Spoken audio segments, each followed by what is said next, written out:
Okay, well, hello everyone. Welcome back. Welcome to the current affairs of 3rd May 2021. Let's have the first one. World Press Freedom Day is observed on. ఎప్పుడు celebrate చేస్తామంటే దీని గురించి నేను explain చేశాను. It is celebrated on May 3rd అండి. And ఈ మే 3rd ఈ year 2021 ఈ వరల్డ్ ప్రెస్ ఫ్రీడమ్ డే దీని యొక్క థీమ్ వచ్చేసి ఏంటి అని అంటే information as a public good. Information as a public good. This is the theme of this years world press freedom day. Basically ఈ ప్రెస్ ఫ్రీడమ్ డే అన్నటువంటిది ఎప్పటి నుంచి సెలబ్రేట్ చేస్తున్నామంటే సిన్స్ 1993. ఇనీషియలీ దీనికంటే ముందు జరిగినటువంటి విషయం ఏంటి అని అంటే 1991లో జరిగినటువంటి Windhoek declaration. Windhoek declaration అంటే ఏంటి అని అంటే బేసిక్లీ ఈ విండ్ హాక్ డిక్లరేషన్ అన్నటువంటిది విండ్ హాక్ అన్నటువంటి ప్రదేశంలో జరిగింది. ఈ విండ్ హాక్ అన్నటువంటిది ఏంటి అని అంటే నమీబియాలో ఒక ప్లేస్. ఈ ప్లేస్లో జరిగినటువంటి డిక్లరేషన్ని ఈ ఈ విండ్ హాక్ డిక్లరేషన్ ప్రకారం ఏంటంటే అక్కడ ఉన్నటువంటి ఆఫ్రికా రీజియన్లో ఉన్నటువంటి జర్నలిస్ట్ అందరూ కూడా కూడబలుక్కొని ఈ డిక్లరేషన్ని వాళ్ళు సైన్ చేశారు. దీని ప్రకారం ఏంటి అని అంటే వాళ్ళు ఇన్ఫర్మేషన్ పబ్లిక్కి అందజేయడానికి కావాల్సినటువంటి ఫ్రీడమ్ అంతా కూడా so and so governments provide చేయాలి.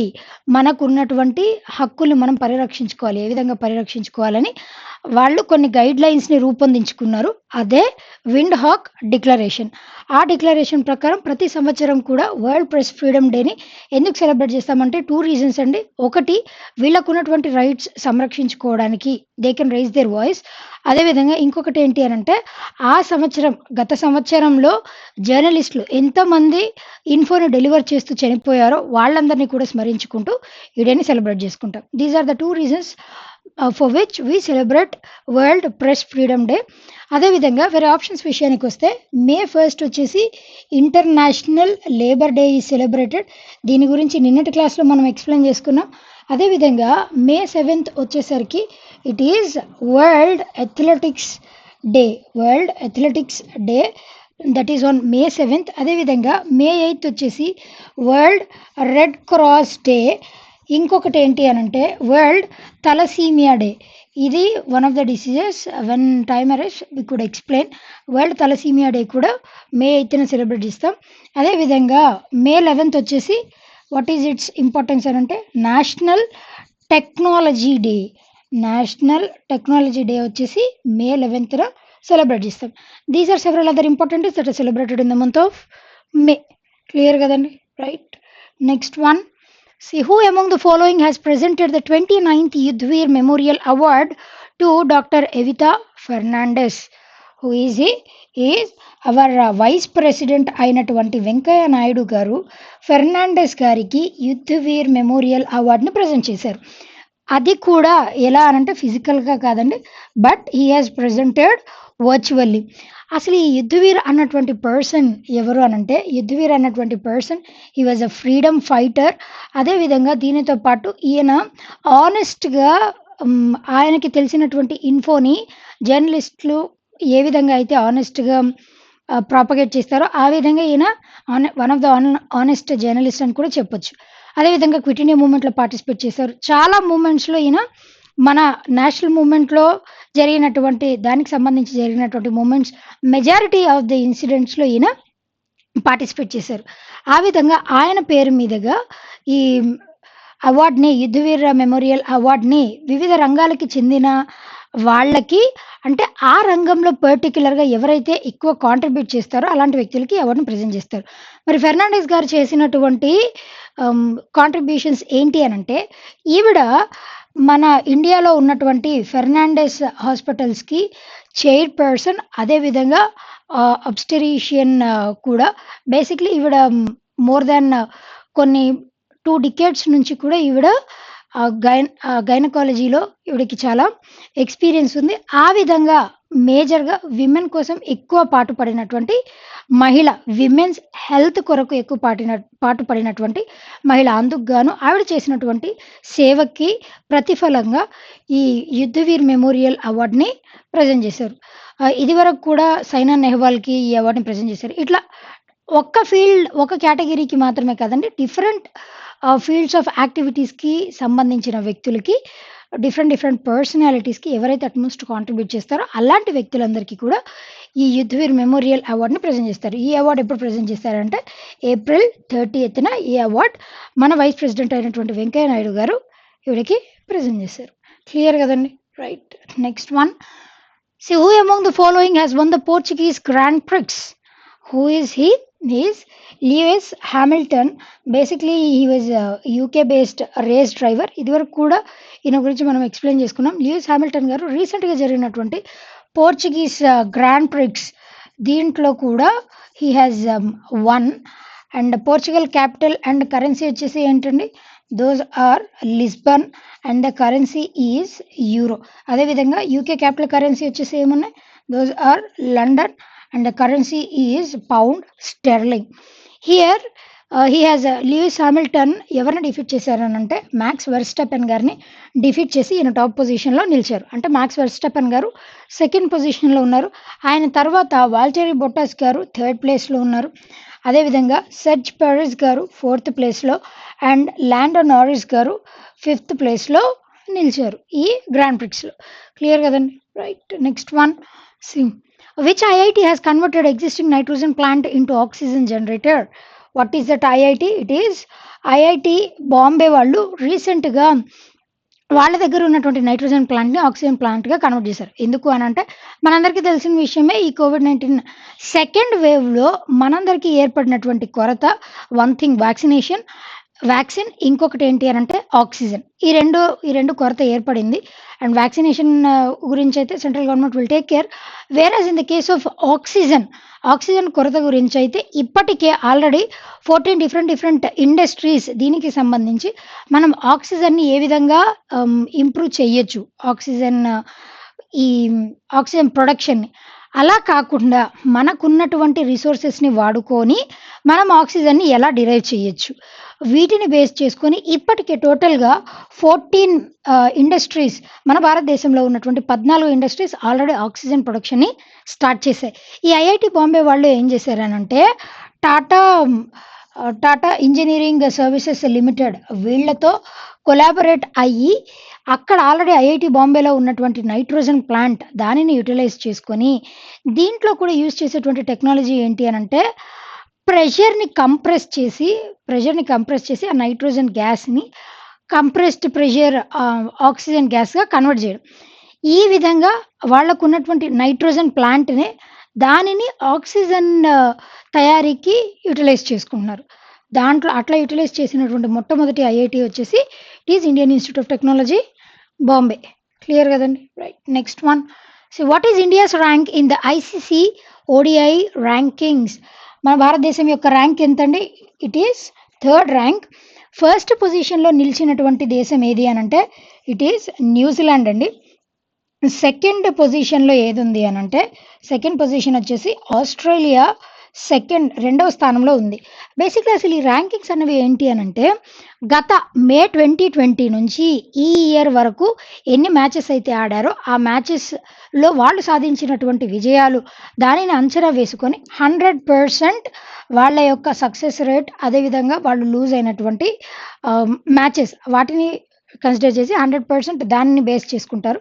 ఇంకా ఇది వరకు 2 సంవత్సరాల క్రితం ఆడినటువంటి మ్యాచెస్ నుండి 50% పాయింట్స్ని వీళ్ళు క్యాలిక్యులేట్ చేస్తారు. ఆ విధంగా న్యూజిలాండ్కి టోటల్ ఎన్ని పాయింట్స్ వచ్చాయంటే 121 పాయింట్స్ని సాధించింది. ఆస్ట్రేలియా వచ్చేసి 118 పాయింట్స్తో సెకండ్ పొజిషన్లో ఉంది. మన భారతదేశం అన్నటువంటిది 115 పాయింట్స్తో థర్డ్ పొజిషన్లో ఉంది. ఫోర్త్ ప్లేస్లో ఏది ఉంది అని అంటే it is UK. Britain third పొజిషన్లో ఉంది. ఫస్ట్ ప్లేస్లో అయితే న్యూజిలాండ్ ఉంది. What is the capital and currency of New Zealand అండి? It is Wellington and the currency is New Zealand dollar. Whereas Australia వచ్చేసి దీని క్యాపిటల్ అండ్ కరెన్సీ ఏంటండి? Canberra and the currency is Australian dollar. These are the capital and currencies of 2 different countries. అదేవిధంగా ICC International Cricket Council దీని యొక్క headquarters ఎక్కడ ఉన్నాయనంటే those are situated in Dubai, UAE. అదేవిధంగా we have provided here you the list.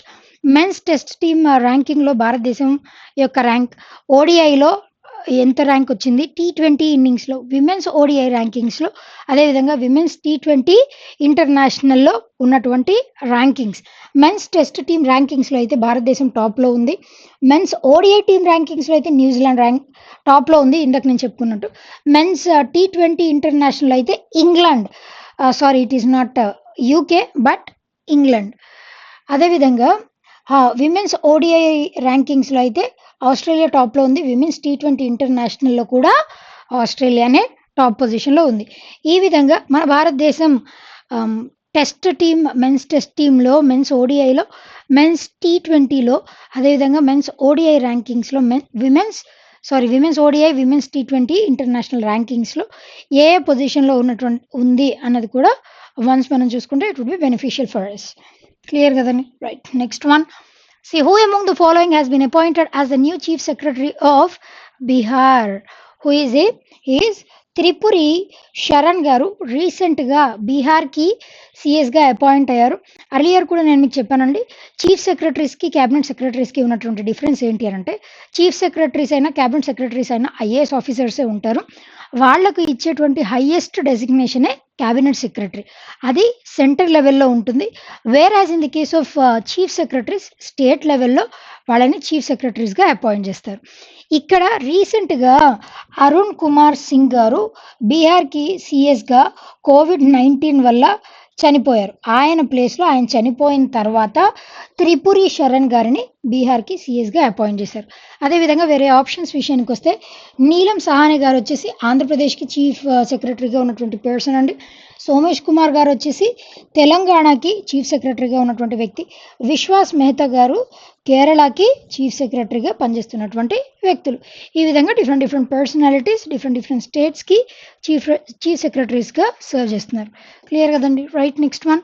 Barclays cut the India's fiscal year 2022 GDP growth estimate to what percentage? ఎంత పర్సంటేజ్కి తగ్గించిందండి? 10%. Basically ఇది వరకు ఈ బర్క్లేస్ ఇదేంటి అనంటే international are global brokerage company అండి. ఈ company estimations ప్రకారం ఇది వరకు ఎంత ఉండేది అనంటే, మన ఫిజికల్ ఇయర్ 2022కి సంబంధించి మన gross domestic product GDP growth rate అనేటువంటిది 11% ఉంటుందని అంచనా వేశారు. కాకపోతే రీసెంట్గా దీనికి కొన్ని రీజన్స్ కూడా ఉన్నాయండి. 11% నుంచి 10% వరకు తగ్గించడానికి కారణాలు ఏంటి అనంటే, మన ఇప్పుడు చేపడుతున్నటువంటి వ్యాక్సినేషన్ డ్రైవ్ తగ్గిపోవడం, అనుకున్నంత ఫ్రూట్ఫుల్గా ఉండకపోవడం, అదేవిధంగా COVID-19 కేసెస్ ఎక్కువైపోవడం, అండ్ దీనితో పాటు లాక్డౌన్స్ కానీ కర్ఫ్యూస్ కానీ ఇవన్నీ ఎక్కువైపోయినటువంటి కారణంగా వీటన్నిటినీ అంచనా వేసుకొని నెక్స్ట్ ఫిజికల్ ఇయర్ 2022లో 10% ఉండబోతుందని దీని ప్రకారం అంచనా. అదేవిధంగా ఫిజికల్ ఇయర్ 2021కి సంబంధించి అయితే జీడిపి గ్రోత్ రేట్ 7.6% ఉంటుందని ఈ బ్రోకరేజ్ కంపెనీని అంచనా వేసింది. అండ్ దీనితో పాటుగా ఇదే కంటిన్యూ అయితే ఈ విధంగానే మొబిలిటీ రిస్ట్రిక్షన్స్, అంటే ఒక ప్లేస్ నుంచి ఇంకొక ప్లేస్కి ట్రాన్స్పోర్ట్ ఫెసిలిటీస్ని రిస్ట్రిక్ట్ చేస్తే, అది కూడా ఎప్పటి వరకు అంటే ఆగస్టు వరకు ఈ విధంగానే రిస్ట్రిక్షన్స్ కంటిన్యూ అయితే ఈ 10% అంచనా కూడా 8.8%కి తగ్గిపోతుంది అని ఈ రిపోర్ట్ ప్రకారం వీళ్ళు వెల్లడించినటువంటి విషయం. ఇప్పుడు లైక్ ఒక స్టేట్ నుంచి ఇంకో స్టేట్కి ఏదైనా బిజినెస్ యాక్టివిటీస్ కండక్ట్ చేయాలి అని అంటే ఈ మొబిలిటీ రిస్ట్రిక్షన్స్ అనేవి ఉండకూడదు. అంటే గూడ్స్ ఒక ప్లేస్ నుంచి ఇంకో ప్లేస్కి ఎక్స్పోర్ట్ చేయాలి కాబట్టి అలాంటి పరిస్థితి ఉన్నప్పుడు రిస్ట్రిక్షన్స్ని పెట్టారనుకోండి, ఎక్కడొక్కడ నిలిచిపోతే బిజినెస్ ఎక్కడక్కడ స్తంభించిపోతుంది. ఇలాంటి పరిస్థితి ఆగస్టు వరకు కంటిన్యూ అయితే మన యొక్క జీడిపి 8.8% ఇంకా తగ్గిపోతుందని బర్క్లీస్ వాళ్ళు అంచనా వేశారు. దీనితో పాటుగా మన ఆర్బీఐ యొక్క అంచనా ఎంత అనంటే 10.5% మన జీడిపి వృద్ధి రేటు ఉంటుందని ఆర్బీఐ వాళ్ళు అంచనా వేశారు. Earlier yesterday I have mentioned RBI's headquarters in New Delhi, but those are not in New Delhi. It was mistakenly told as New Delhi, but its headquarters are located in Mumbai. Clear kada? Right. Next one. Which of the following city hosted the first G7 foreign ministers meeting since the start of pandemic? What is that city అండి? It is UK. Britain వాళ్ళు రీసెంట్గా ఈ G7 foreign ministers మీటింగ్ని conduct చేశారు. ఇది వరకు కూడా ఒక ministers meeting అయింది, డిజిటల్ మినిస్టర్స్ మీటింగ్ G7కి సంబంధించి. అండ్ ఈ G7 సమ్మిట్ అంటే హైయెస్ట్, ఇంకా పీక్ లెవెల్లో జరిగేటువంటి దాన్ని సమ్మిట్ అని అంటాం. మీటింగ్ అని అంటే ఒక పర్టిక్యులర్ మినిస్ట్రీకి కానీ కొంతమంది సెక్రటరీస్ కానీ కండక్ట్ చేసేటువంటి దానిని మీటింగ్ అని అంటాం. హైయెస్ట్ మీటింగ్, పీక్ మీటింగ్ వచ్చేసి దాన్ని సమ్మిట్ అని అంటాం. ఇక్కడ G7 సమ్మిట్ అన్నటువంటిది, దీంట్లో G7 అంటే ఏంటో కూడా నేను ఎక్స్ప్లెయిన్ చేశాను. గ్రూప్ ఆఫ్ 7 కంట్రీస్, వాటినే G7 అని అంటాం. ఈ G7 సమ్మిట్ అన్నటువంటిది ఈ ఇయర్ జూన్ 2021లో జరగబోతుంది. దీనికి చైర్ కంట్రీగా, హోస్ట్ కంట్రీగా ఏది ఉండబోతుంది అని అంటే యూకేనే దీన్ని హోస్ట్ చేయబోతుంది. అదేవిధంగా దీంట్లో ఉన్నటువంటి మెంబర్ కంట్రీస్ ఏమేమి ఉన్నాయనంటే Canada, France, Germany, Italy, Japan, US, UK. మరి భారతదేశం దీంట్లో ఒక మెంబర్ కంట్రీయా అంటే India is not a member country. అయినప్పటికీ కూడా యూకే వాళ్ళు మన భారతదేశానికి చెందినటువంటి మినిస్టర్స్, ఇండియన్ మినిస్టర్స్, అదేవిధంగా Australian ministers, South African ministers and South Korean ministers, వీళ్ళందరినీ కూడా ఇన్వైట్ చేశారు నెక్స్ట్ G7 సమ్మిట్కి. అదేవిధంగా ఇక్కడ ఫారిన్ మినిస్టర్స్ మీటింగ్కి కూడా ఇన్వైట్ చేశారు. ఈ పాండమిక్ స్టార్ట్ అయిన దగ్గర నుంచి ఇదే మొట్టమొదటి G7 ఫారిన్ మినిస్టర్స్ మీటింగ్. అదేవిధంగా నెక్స్ట్ బ్రిటన్లోనే బ్రిటన్లోని వన్ ఆఫ్ ద సిటీస్ అయినటువంటి గ్లాస్గో, స్కాట్లాండ్లో నెక్స్ట్ COP26 క్లైమేట్ సమ్మిట్ కూడా నవంబర్లో జరగబోతుంది. గ్లాస్గో, స్కాట్లాండ్లో COP26 conference of parties, COP26 నవంబర్లో జరగబోతుంది. క్లియర్ కదండి? Right. Next one, see who among the following has been appointed as SVP and head of planning to Digitas India? Who is it? Who is he? He is Abhishek Chaturvedi గారు. రీసెంట్గా SVP అంటే ఎవరు అని అంటే senior vice president and head, ఈ Digitas ఇండియాకి హెడ్గా కూడా ఈయన అపాయింట్ చేశారు. అదేవిధంగా అసలు ఈ డిజిటాస్ ఇండియా అన్నటువంటిది ఏంటి అని అంటే global marketing and technological institute, global marketing and technological institute అండి. దీనికి సంబంధించి ఈయన్ని ఎందుకు అపాయింట్ చేశారు అని అంటే he has lot of experience, 18 years experience ఉంది ఈ అడ్వర్టైజింగ్ ఫీల్డ్లో. ఇది వరకు కూడా డిఫరెంట్ ప్రోడక్ట్స్కి బెస్ట్ అడ్వర్టైజర్గా కూడా ఈయన నిలిచారు. ఆ విధంగా ఈయనకున్నటువంటి ఎక్స్పీరియన్స్ని బేస్ చేసుకొని ఈయన రీసెంట్గా డిజిటాస్ ఇండియాకి సీనియర్ వైస్ ప్రెసిడెంట్ కమ్ దానికి హెడ్ ఆఫ్ ప్లానింగ్గా కూడా ఈయన్ని అపాయింట్ చేశారు. అదేవిధంగా సోనియా ఖురానా గారు వచ్చేసి ఈ డిజిటాస్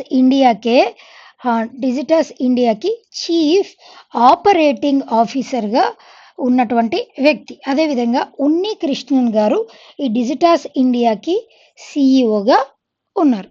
క్లియర్ కదండి? Right. Next one, the last one for today.